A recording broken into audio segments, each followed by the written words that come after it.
Hello hi namaste welcome back to our channel Vallampuri. ఈరోజు అయితే మరో మంచి బ్లాగ్ తోటి అయితే మేము ముందుకైతే వచ్చేసానండి. ఈరోజు ఫ్రైడే కదండి. ఫ్రైడే నాది 4:30 నుండి నా పూజ అయిపోయేంత వరకు నేను ఏ పనుల్ని ఎలా చేసుకున్నాను, పూజ రోజు నేను మార్నింగ్ పనులన్నీ ఎలా చేసుకుంటాను అన్నది అయితే ఈ బ్లాగ్లో అయితే చూపిస్తున్నానండి. నేను ఈ బ్లాగ్లోనైతే నేను పార్ట్ 1 కింద అయితే చూపిస్తానండి. పార్ట్ 2 అయితే నేను రేపు అప్లోడ్ చేస్తాను. ఎందుకంటే లెంతీగా అవుతుందండి. నేను మార్నింగ్ 4:30 నుండి అలాగే ఆఫ్టర్నూన్ 12:30 వరకు అయితే నేను ఈ వ్లాగ్ అయితే చేశానండి. అందుకని చెప్పేసి అయితే మొత్తం పూర్తిగా చేస్తే మాత్రం లెంత్ ఎక్కువ అవుతుందని చెప్పేసి ఈరోజైతే పార్ట్ 1లో అయితే నేను పూజ ఎలా చేసుకున్నాను, అలాగే నేను ఏమేమి పనులు చేశాను అనేది అయితే ఈ వ్లాగ్లో అయితే చూపిస్తున్నానండి. ఫస్ట్ అయితే మార్నింగ్ 4:30కి అయితే నిద్ర లేవగానే ఇల్లంతా చిమ్మేసుకొని ఆ తర్వాత అయితే మాప్ అయితే వేసేసుకున్నానండి. తప్పకుండా అయితే నేను రెగ్యులర్గా ఇల్లు చిమ్ముకోవడము మాఫ్ వేయడం అయితే నాది రెగ్యులర్గా మార్నింగ్ రొటీన్ ఉంటుందండి. ఈ వ్లాగ్లోనైతే అదే చూపిస్తున్నాను. ఆ తర్వాత అయితే స్నానం చేసుకొని వచ్చిన తర్వాత ఫస్ట్ అయితే ఇంటి ముందల ముగ్గులు వేసుకున్న తర్వాత గడప పూజ అయితే చేసుకుంటానండి. గడపకి అంటే పూజ కాదండి. ఫస్ట్ అయితే పసుపు కుంకుమ అలాగే పువ్వులు అలంకరణ అంతా చేసుకున్న తర్వాత పూజ గదిలోకి వెళ్ళిన తర్వాత పూజ గదిలో అయితే మనము నిన్నటి పూలు ఉంటాయి కదండి, వాటిని అయితే అన్నీ రిమూవ్ చేసుకొని పత్తి ఉంటుంది కదండి, దాన్ని ఒత్తుల్లాగా చేసేసుకుంటాను. ప్రతిరోజు అయితే నేను పత్తిని తీసుకొని ఒత్తులు చేసుకుంటానండి. ఒత్తులు రెడీగా ఉన్న ఒత్తులను అయితే ఏమి చేసుకోను, అవి నేను అప్పటికప్పుడే చేసుకుంటూ ఉంటాను. ఏమో నాకు అలా అలవాటు అయిపోయింది. మార్కెట్లో అయితే దొరుకుతాయండి మనకి, రెడీమేడ్గా అయితే మనకి డబ్బాలలో అయితే వస్తూ ఉంటాయి, కానీ అలా అయితే ఎప్పుడు తెచ్చుకోను. పత్తి ఉంటుంది కదా, దాంతో నేను పత్తిని చిన్నగా అంటే తాల్చుకొని చేతి మీద తాల్చుకొని నిదానంగా అయితే ఆ ఒత్తులను అయితే రెడీ చేసుకుంటాను. ఆ తర్వాత దీపారాధనకి ఏమేమి కావాలో అవన్నీ అయితే రెడీ చేసుకొని పెట్టుకుంటానండి. ముందుగా అయితే నేను కడప పూజకి రెడీ అయితే చేసుకుంటున్నానండి. మంగళవారము అలాగే శుక్రవారం అయితే నాకు గడప పూజ అయితే కంపల్సరీ చేసుకుంటాను. మామూలు డేస్లలో నార్మల్గా ముగ్గు అయితే వేసుకుంటాను, అంతేగాని పూజ అంటూ అంత ఏమైతే చేసుకోను. ఈరోజైతే పూలు ఎక్కువగా ఉంటే మాత్రము గడపకైతే నిదానంగా నీట్గా అలంకరణ అయితే చేసుకుంటూ ఉంటానండి. పూలకు మాత్రం రేట్ ఎక్కువగా ఉంది, అందుకని చెప్పేసి కొన్ని పూలతో అయితే ఇలా అయితే గడపకి అటు ఇటు పువ్వు పెట్టేసేసుకున్నాను. గులాబీ పువ్వు అలాగే మధ్యలో అయితే కొంచెము మనకి చామంతి పువ్వు ఉంటుంది కదండి, అది కొంచెము విడిగా చేసేసి దాని మధ్యలో అయితే ఇలా అయితే వేసుకున్నాను. ఆ తర్వాత దేవుడి దగ్గర అయితే అన్నీ నిన్న పెట్టిన పూలు ఉంటాయి కదండి, అవన్నీ అయితే రిమూవ్ అయితే చేస్తున్నాను. పూలకైతే చాలా రేటు ఉందండి, ఎప్పుడు ఎక్కువే చెప్తున్నారు ఈ ఇయర్ అయితే. ఇంత ముందుకైతే కొంచెం ఒక్కొక్క సీజన్కి, ఈ సీజన్లో అయితే కొంచెం తక్కువే ఉండేది పూలకి రేటు, కానీ ఈ సీజన్లో కూడా చాలా రేట్ ఎక్కువ చెప్తున్నారండి. ఏమో మరి చూడాలి, ఇంకేమన్నా ముందు కొంటే తక్కువ అయితే ఏమో చూడాలి. కానీ 100 రూపీస్కి 1/4 కేజీ లెక్క అయితే తీసుకున్నానండి. నిన్న తీసుకొచ్చాను నేను ఆల్రెడీ. అలాగే ఈరోజు ఫ్రైడే కదండి, అది అమ్మవారికి మల్లెపూలు పెడదామని చెప్పేసి సన్నజాజులు అయితే తీసుకొని వచ్చాను. వాటిని అయితే కొంచెం అయితే పటాలకైతే పెట్టేసేస్తున్నాను. కట్ చేసేసి ఒక్కొక్క మూరలాగా ఇట్లా వేయాలంటే మాత్రం ఎక్కువ అవుతుందండి, 40 రూపాయలకి మూరంట. అందుకనే 1.5 మూర అయితే తీసుకున్నానండి నేను. అది దేవుళ్ళన్నిటికీ కొంచెంగా కట్ చేసేసుకొని అలా పెట్టేసుకుంటాను. మధ్యలో చామంతి పూలు గులాబీ పూలు అయితే పెడితే ఇక నీట్గా కనబడుతుంది మనకి పటాలన్నిటివి. పువ్వులు లేకుండా అయితే పూజ చేయాలంటే కొంచెం అయితే ఇబ్బందిగానే అనిపిస్తుందండి, ఒకలాగా బోడగా అనిపిస్తుంది. అందుకనే కంపల్సరీ అయితే ఏదో ఒక పువ్వు అయితే కొన్నైనా సరే నేను తీసుకొచ్చి అయితే రెగ్యులర్గా అయితే దేవుడికైతే అలంకరణ చేసుకుంటూనే ఉంటాను. నేను చేసిన రోజు అయితే కొంచెం ఎక్కువ పెడతాను, మా ఆయన చేసిన రోజు కొంచెం తక్కువ పెట్టుకుంటూ ఉంటాడు. ఎందుకంటే తనకి అన్నీ నీట్గా అలంకరణ చేయడం అంతగా రాదు కదండి. వాళ్ళు ఎంతవరకు పెట్టాలో అంతవరకు పెట్టేసేసుకొని పూజ అయితే చేసుకుంటూ ఉంటాడు. ఇలా అయితే నేను పూజ అయితే చేసుకున్నాను. కొంచెం డల్గా కనబడుతుంది కదా, ఫోకస్ అనేది ఎక్కువగా ఉందండి, అందుకని ఇలా కనబడుతుంది దేవుళ్ళు. కింద కూడా నేను అంత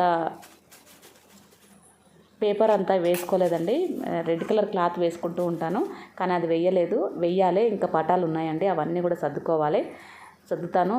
మనకు తొలి ఏకాదశి వస్తుంది కదా ఆషాఢంలో, ఆ రోజు వరకు అయితే అన్నీ అయితే క్లీన్ చేసి పెట్టుకుంటాను. ఎక్కువగా ఉన్నాయండి పటాలు అనేటివి, అన్ని పటాలు అయితే ఏం పెట్టాను, కొన్ననే పెట్టుకుందాం అనుకుంటున్నాను ఈసారి అయితే. అవి రెగ్యులర్గా క్లీన్ చేసుకోవాలంటే కొంచెం ఇబ్బందిగానే అనిపిస్తుంది. మనకి 2 అవర్స్ 3 అవర్స్ పడుతుందండి అవన్నీ క్లీన్ చేసుకొని వాటికి బొట్లు అదంతా అలంకరణ చేసుకునేసరికి చాలా టైం పడుతుంది అవి క్లీన్ చేసుకున్న రోజు అయితే. అందుకనే ఏ రోజు పండుగ వస్తుందో ఆ రోజుకి ఆ దేవుడికి సంబంధించిన పటాలు తీసి అయితే పూజ చేయాలనుకుంటున్నాను ఇప్పటి నుండి. చూడాలి ఏమవుతుందో. ఇప్పుడైతే తులసి దగ్గర అయితే పూజ చేయడానికైతే నేను అది చాలా రోజులు అవుతుందండి. కొత్తింటికి వచ్చిన తర్వాత అయితే నేను ఎప్పుడూ దాంట్లో దీపారాధన అయితే చేసుకోలేదు. ఈరోజే అదైతే తీసాను. అలాగే మనకి కామాక్షి దీపం ఉంటుంది కదా, అది కూడా క్లీన్ చేసుకుంటున్నాను. రెగ్యులర్గా పెట్టుకుంటూ ఉంటాను కదా, కొంచెం సర్పేసేసి క్లీన్ అయితే చేసుకుంటానండి. మనకి పీతాంబరితో చేయాలనుకుంటే మాత్రం కొంచెం టైం పడుతుంది. అందుకనే రెగ్యులర్గా అయితే నేను అదంతా తోమడం పెట్టుకునేది ప్రాసెస్. జస్ట్ కడిగేసుకుంటాను. ఆయిల్ అంతా పోయేంత వరకు అయితే సర్పు ఉంటుంది కదా, అది వేసేసి కొంచెము వేసి కడిగేసుకుంటాను అంతే.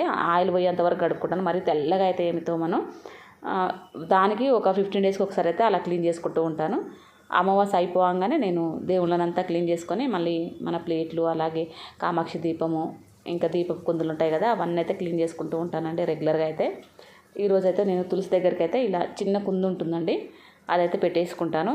అక్కడే రెగ్యులర్గా తులసి దగ్గరే పెడతానండి ఈ దీపాన్ని అయితే. మంగళవారము, అలాగే సోమవారము, శుక్రవారం అయితే కంపల్సరీ దాన్ని కడిగేసుకొని దీపారాధన అయితే చేస్తూ ఉంటాను.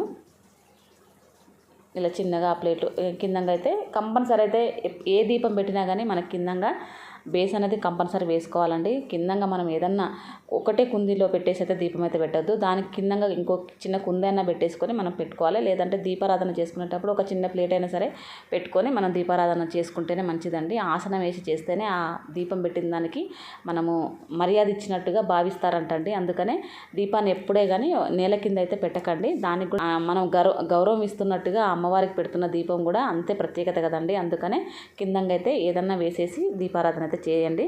లేదంటే ఒక ఆకున్నా పర్లేదండి, తమలపాకు మీద అయినా పెట్టండి. లేదంటే మనకి ఇంట్లో చెట్లు ఉంటూ ఉంటాయి కదా, ఆ ఆకులను తీసుకొచ్చి అయితే మనం ఆకుల మీద పెట్టైనా కానీ దీపారాధన అయితే చేసుకోవచ్చు.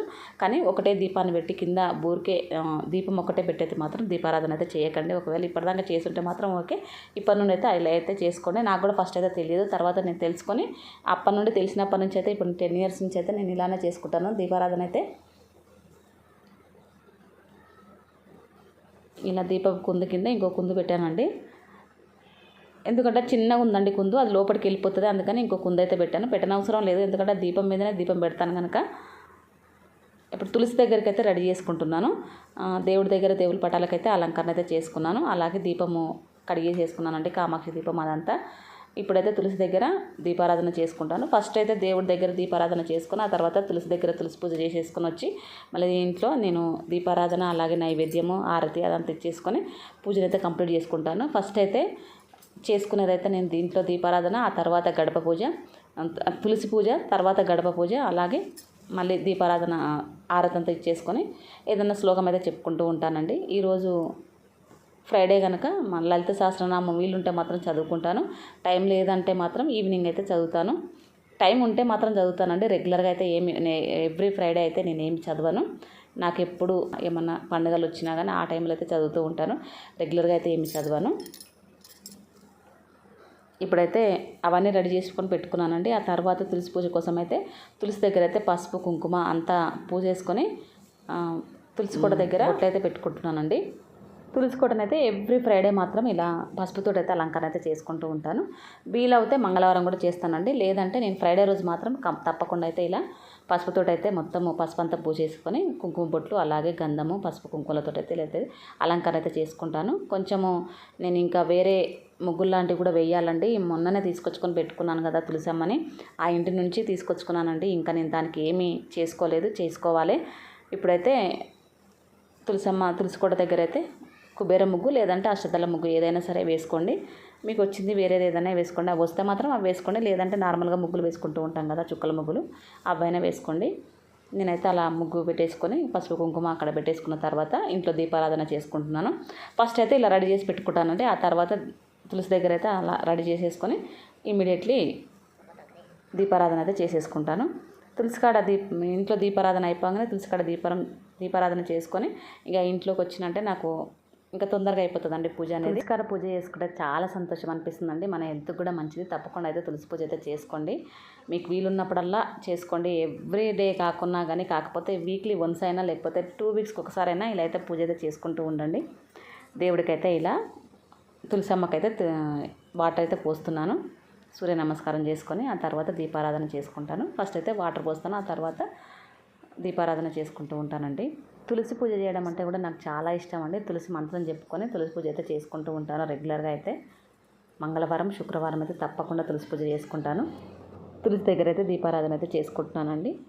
శ్రీమాత్రే నమః అని చెప్పుకొని అయితే దీపారాధన చేసుకుంటూ ఉంటాను. తులసి మంత్రం ఉంటుందండి, అది కూడా చెప్పుకుంటాను దీపారాధన చేసుకున్న తర్వాత. వీడియో అయితే అటు ఇటు అయ్యిందండి. నేను దీపారాధన చేసుకునే ముందే గోత్రనామాలు, నక్షత్రము, తిథి, సంవత్సరం అదంతా అయితే చెప్పుకుంటాను. రెగ్యులర్గా అయితే అదైతే నిత్య పూజలో అదైతే ఉంటుందండి.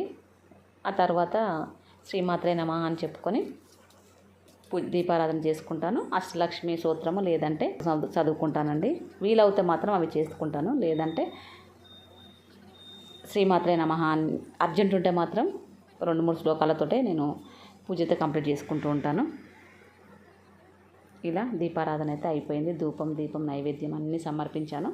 ఆ తర్వాత అయితే ఈరోజు దేవుడికి అయితే ప్రసాదం అయితే ఏమీ చేయలేదండి. పండ్లు, అరటిపండు తీసుకొచ్చాను, అలాగే పాలు, బెల్లము, అవైతే తేనె కలిపి అయితే మూడింటిని కలిపి అయితే అమ్మవారికి అయితే నైవేద్యం అయితే సమర్పించానండి ఈరోజు. ఎస్పెషల్గా మామూలుగా అయితే ఫ్రైడే రోజు అయితే నేను లెమన్ రైస్ అయితే చేస్తూ ఉంటాను, లేదంటే పాయసమన్నా చేస్తూ ఉంటాను. కానీ ఈరోజైతే అది కుదరలేదండి. కొంచెము ఇవన్నీ వీడియోలు తీసుకుంటూ ఉండేసరికి లేట్ అయిపోతుందని చెప్పేసి అయితే నైవేద్యం అయితే ఏమీ చేయలేదు. నెక్స్ట్ ఫ్రైడే అయితే తప్పకుండా అయితే చేయాలి. ఇక మనకి ఆషాఢం స్టార్ట్ అవుతుంది కదా, శ్రావణము, ఆషాఢం, తప్పకుండా అయితే నైవేద్యాలు అయితే కంపల్సరీ నేను దేవుడికి అయితే సమర్పిస్తూనే ఉంటాను. ఇక ఆ ప్రాసెస్ అయితే ఉంటూనే ఉంటుందండి. ఇంకొక ½ అన్ అవర్ ఇంకా కొంచెం ముందు లేచేసి దేవుడికి అయితే నైవేద్యం అయితే రెడీ చేసుకోవాలి. ఇప్పుడైతే తులసి పూజ అయిపోయింది కదండి. ఇంట్లో గుడి దేవుని దగ్గర, ఇంట్లో ఉన్న దేవుని దగ్గర అయితే ఇప్పుడైతే నేనైతే పూజ అయితే చేసుకుంటున్నాను. ఇది నేను ఫస్ట్ పెట్టాల్సిన వీడియో అండి, లేట్గా అయిపోయింది, వెనుకకి వచ్చేసింది. అదే గోత్రనామాలు అలాగే ఆచమనం చేసుకున్న తర్వాత నిత్య దీపారాధనలు అయితే తప్పకుండా అయితే నిత్య పూజా విధానంలో అయితే ఇవన్నీ అయితే చేసుకుంటూ ఉంటానండి. నేను కొత్తగా అయితే ఏం చేయట్లేదండి, నేను ఫస్ట్ నుంచి చేసుకుంటాను. చెప్పుకోవడం అనేది అయితే నాకు అలవాటు అయిపోయింది. మా వారైతే అవన్నీ అయితే ఏం చేసుకోడు, తను దీపారాధన చేసుకుంటాడు, దేవుని మొక్కుకొని వెళ్తూ ఉంటాడు. కానీ నేను ఇవన్నీ పద్ధతిగా చేసుకుంటూ ఉంటానండి. అందుకే నాకు 1 అవర్ పడుతుంది, 1.5 అవర్ కూడా పడుతుందండి ఒక్కొక్కసారి. ఇంకా నేను ఇంకేమైనా శ్లోకాలు చదువుకున్నానంటే, లలిత సహస్రనామమే కానీ ఏదన్నా ఇంకా విష్ణు సహస్రనామం చదివానంటే అదే 45 మినిట్స్ పడుతుందండి నాకు అవన్నీ చెప్పుకునేసరికి. అందుకనే కొంచెం నిదానంగానే చేసుకుంటూ ఉంటాను. అందుకనే ఎర్లీగా లేస్తానండి. ఫస్ట్ ఆఫ్ ఆల్ నాకు మళ్ళీ మార్నింగ్ చేసుకున్న పూజ వదిలిపెట్టేసుకొని మళ్ళీ నాకు టైం అయిపోయినాక చేయాలంటే మాత్రం అస్సలు నచ్చదు. అలానే ఫిక్స్ అయిపోయింది మైండ్లో, ఎందుకో తెలియదు. మళ్ళీ 8 తర్వాత 9 తర్వాత పూజ చేసుకోవాలంటే నా వల్ల కాదండి. నాకు ఏదో ఇదైపోయినట్టు అనిపిస్తూ ఉంటుంది. అందుకని రెగ్యులర్గా మార్నింగ్ టైంలోనే పూజ అయితే చేసుకుంటూ ఉంటాను. వాళ్ళు పోయే టైంకి నా పూజ అయిపోయి వాళ్ళకి వంట చేసేటట్టే టైం పెట్టుకుంటానండి. కాకపోతే మార్నింగ్ లేచేసరికి కొంచెం అయితే హెల్త్ అయితే పాడైపోతూ ఉంటుంది. ఈ మధ్య కొంచెం హెల్త్ ప్రాబ్లమ్స్ అయితే వస్తూ ఉన్నాయి. అది చెయ్యొద్దని చెప్తున్నారు కానీ తప్పట్లేదు, చూడాలి. ఇక ముందు ఏమన్నా చేంజెస్ ఏమన్నా చేసుకోవాలా అనేది అయితే ఆలోచించుకోవాలి. కానీ రావట్లేదండి అలా చేసుకుందామంటే. ఇలా చేసుకుంటేనే మనసుకైతే తృప్తిగా ఉంటుంది. ఇలా అయితే పూజ అయితే కంప్లీట్ అయిపోయిందండి. ఈరోజు శుక్రవారం పూజ అయితే కంప్లీట్ చేసేసుకున్నాను. ఆ తర్వాత కిచెన్లోకి నేను పూజ చేసే ముందే నేను ఉప్మా అయితే రెడీ చేశానండి. ఉప్మాకి అంతా రెడీ చేసి పెట్టుకొని వెళ్ళాను, ఎందుకంటే మా వారు తొందరగా వెళ్ళిపోతారు. దేవుడు పెట్టిన ప్రసాదం ఉంది కదండి, పాలు, తేనె, బెల్లం అయితే దాన్ని అయితే కొంచెం అయితే తీసుకుంటున్నాను. ఎమ్మటే పెట్టిన తర్వాత ఒక 5 నిమిషాల తర్వాత ఎమ్మటే మనమైతే ప్రసాదం అయితే తినేసేయాలండి, అప్పుడే మంచిది. అక్కడే ఉంచకూడదంట, కొందరైతే అలానే ఉంచేస్తూ ఉంటారు. కానీ అలా ఉంచకండి. దేవుడు పెట్టిన ప్రసాదాన్ని అయితే మీరు తినకపోయినా కానీ, ఒకవేళ మీరు గుడికి పోయేది ఏదైనా ఉంటే మాత్రం నేను తిననండి. మా వారికి పెడుతూ ఉంటాను, పిల్లలకు పెడుతూ ఉంటాను. లేదంటే నేను మామూలుగా గుడికి పోయేది లేకపోతే మాత్రం నేనే తినేస్తాను. పాలైతే ప్రసాదంగా అయితే నేనైతే తీసుకున్నాను. అలాగే మా వారికి ఉప్మా, చాయ్ అయితే పెట్టించానండి మార్నింగే. తెలుసు కదా తనకి 7:30 లోపే నేను టీ తాగేస్తూ ఉంటారు, వాటరు, అలాగే చాయ్ అయితే పెట్టిస్తూ ఉంటాను రెగ్యులర్గా. ఉప్మా అయితే చేశానండి. ఉప్మా కూడా కంప్లీట్ అయిపోయింది. చెప్పాను కదా, పొంగలు లేదంటే ఉప్మా, ఈ రెండే చేస్తానండి పూజ ఉన్న రోజు. మిగతా రోజులలో ఇడ్లీ, దోశ, చపాతీ, వడ అవన్నీ చేసుకుంటాను. కొంచెం ప్రాసెస్ ఎక్కువగా ఉంటుంది కదా, చట్నీలకి అలాగే వడలకి, పూరికి కొంచెం టైం పడుతుందని చెప్పేసి పూజ చేసే టైంని ఆ టైంకి కేటాయించుకుంటాను. అందుకని పూజ చేసిన రోజు మాత్రము ఇవైతే ఏమి చేయను. ఉప్మా అన్న లేకపోతే కిచిడి అన్న చేసేస్తే సరిపోతుంది. నార్మల్గా అయితే నాకు ఫ్రైడే రోజు అయితే ఇంకా నేను రైస్ వండేసి లెమన్ రైస్ చేస్తూ ఉంటానండి. ఇంకా తొందరగా అయిపోతుంది నాకు ఆ పని. దేవుడికి ప్రసాదం పెట్టినట్టు ఉంటుంది, అలాగే ఇంట్లో టిఫిన్ కూడా అయిపోతూ ఉంటుంది. కానీ ఈరోజు నేను టిఫిన్ అంతా ఏమీ చేయలేదు, ఉప్మా అయితే చేసి ఇచ్చాను తనకి. ఇప్పుడైతే నేను టీ అయితే ప్రశాంతంగా కూర్చొని 1/2 అవర్ వరకు అయితే నేను ఇంకేం పని చేయనండి. అలానే కూర్చొని కొంచెం వీడియోలు చూసుకుంటూ ఉంటాను, అలాగే ఏదైనా ఫోన్ వస్తే మాట్లాడుతూ ఉంటానండి. అంతే. మా వారికి అయితే టిఫిన్ పెట్టాను, నేనైతే టీ తాగుతున్నాను. ఇంకా నేను ఆ తర్వాత నేను వంట ఏమేమి చేశాను అన్నది అయితే నెక్స్ట్ వీడియోలో అయితే అప్లోడ్ అయితే చేస్తూనే ఉంటాను. తప్పకుండా అయితే మన ఛానల్ని సబ్స్క్రైబ్ చేసుకొని కంటిన్యూ అయితే చేయండి. Thank you for watching.